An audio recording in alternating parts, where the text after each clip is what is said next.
fans, do you want to win your share of $100,000? Simply enter the houseofboxing.com Fight Night Prediction Challenge. Compete with boxing fans around the world. Simply head over to houseofboxing.com and sign up now. Charlie Parsons for Boxing Social in association with houseofboxing.com and Empire Fight Store.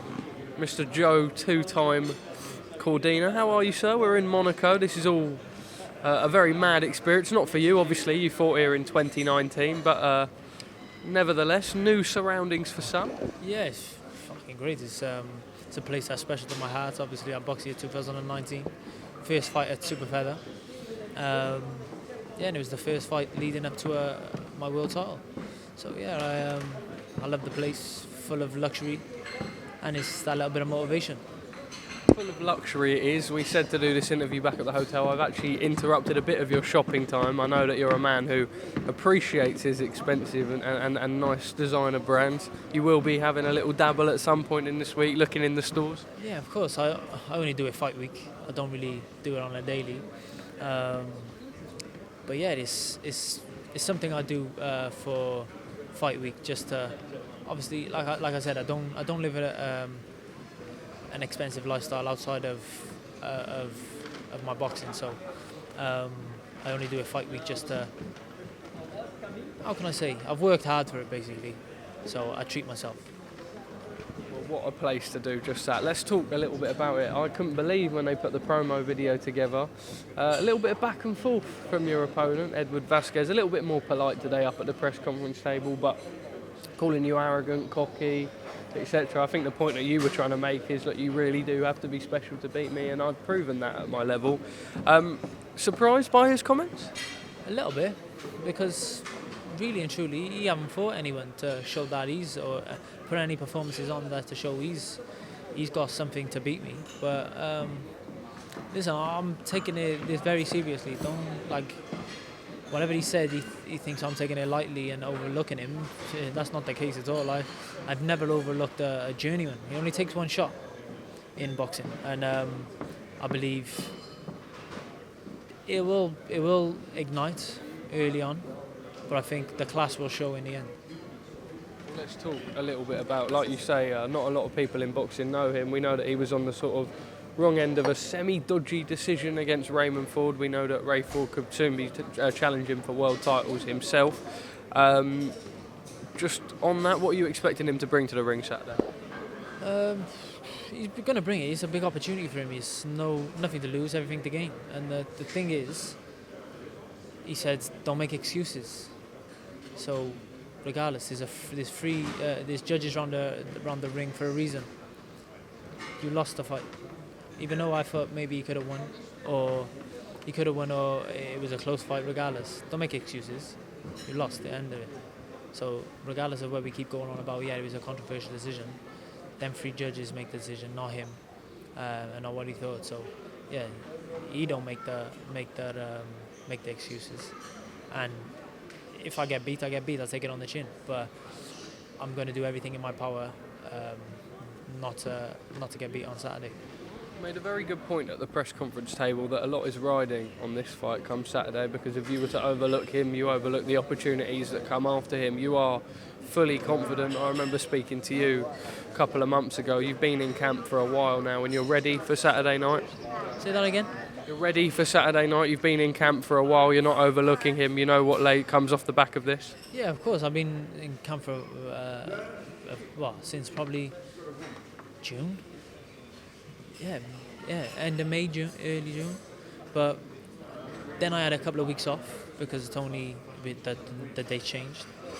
And then I had a week off again when Conor, and it wasn't a week off, it was a week at home training when Tony and Conor went to America. And then after that, I've been in camp ever since. So I've had a long old camp. I've trained, I've left no stone unturned. Me and Tony have done everything we possibly that we needed to do in camp. And we're looking to put on a performance and show everything we've been working on in the gym. But I've never ever will overlook any fighter. With that being said, we know that there is bigger and better potentially on the horizon. I just want to talk one name. He obviously won by 12th round stoppage on the weekend, O'Shaki Foster. You saw his interview with me. He said nobody knows who you are. What did you make of those comments? Went on quite a tangent. It's mad, isn't it? Because the thing is, I've never ever been outspoken on Instagram, Twitter, Facebook, or any of them social platforms. I never badmouth anyone to get the likes and the I'm gonna say the publicity that a lot of fighters do.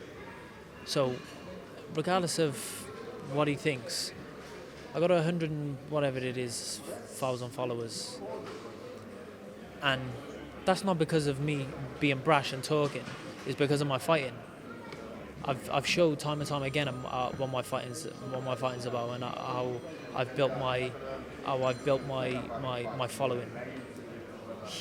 I've probably got more American followers on Instagram than he's got followers.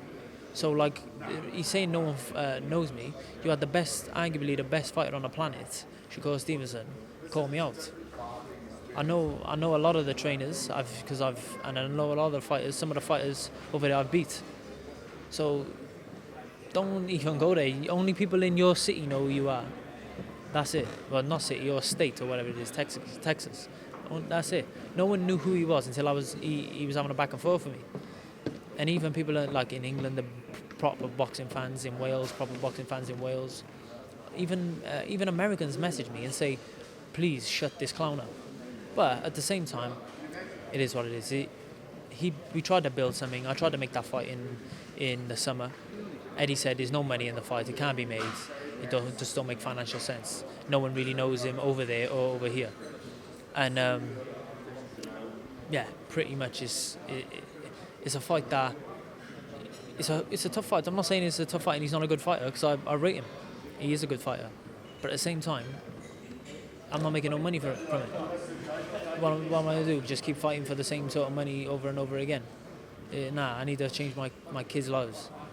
Well, the other two names, we know one that interests you is Emmanuel Navarette, who fights Cohen-Sao at some point coming up soon. The other name that's been thrown in the mix is Leigh, potentially at the City Ground. Either of those you're happy to go into next? You know, we talk about making a sort of a life after boxing for your family, your kids, like you say, that they are two big names and they are two people that would draw big money fights, right? Yeah, I'm looking to have maybe one fight after this fight, and maybe two potentially, depending on who. But if I can get a big money fight after this fight and get through that, then I'll move up to lightweights, because that's where the big money is, and that's where I can set my family up for life. Joe Cordina, as always, thank you for speaking to us at Boxing Social. Always lovely speaking to you. Final message? Well, apart from thank you for doing the interview and whatever, you just fucked up my shopping spree. So I'm not going to make the shops now, but yeah, it's always a pleasure. I heard they stay open just for you. Oh, no. I'll have to speak to the fella next to me over there, Big Mike, and see where we go from there. But see if I'm sure he got pulled, because this guy's got pulled everywhere. He's definitely got pulled. Joe, a final message ahead of Saturday night? Just tune in. Thank you to everyone who's supported.